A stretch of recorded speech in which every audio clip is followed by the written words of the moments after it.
আসসালামু আলাইকুম বন্ধুরা, শুভ সকাল। চলে আসলাম আপনাদের মাঝে। এই দেখুন কি চমৎকার ফুল গাছে ফুল ধরেছে। এই দেখুন গাছটিও অনেক সুন্দর, চমৎকার, দেখতেও সুন্দর দেখা যাচ্ছে। এই যে ফুল গাছে ফুল ধরেছে। এই যে ফুলের বিচি ছাড়তেছে, আরেক গাছে ফুল ধরবে। চমৎকার ফুল গাছ। তাই সবার বাড়ির আঙিনার পাশে ফুল লাগাবেন, ফুল গাছ লাগাবেন। যার যতটুকুই ছাদ আছে বা জায়গা আছে, দেখবেন যে চমৎকার। এই যে কত সুন্দর গাছ। এই যে এই ফুলটি নাম কি আমি প্রশ্ন করেছিলাম বা আপনাদের জিজ্ঞাসা করেছিলাম, এখন আমি জানতে পেরেছি এই ফুল গাছটির নাম কি। অপরাজিতা ফুল গাছ। এই ফুল দিয়ে আপনার চা খেলে শরীর ভালো থাকে, শরীরের ওজন কমায়, চর্বি কমায়, মানসিক শান্তি আসে, মনের চাপ কমায়।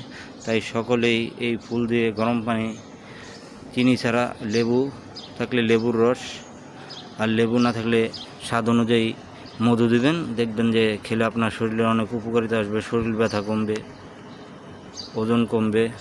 তাই সকলে ভালো থাকবেন, সুস্থ থাকবেন। সকলেই সকলের জায়গা থেকে বাড়ির আঙিনা বা ছাদে একটু বাগান করার চেষ্টা করবেন। দেখবেন পরিবেশ ভালো থাকবে, অক্সিজেন পাবেন, ছেলে মেয়েরাও সুস্থ থাকবে, ভালো থাকবে। সকলকে ধন্যবাদ আমার চ্যানেলটির পাশে থাকবে।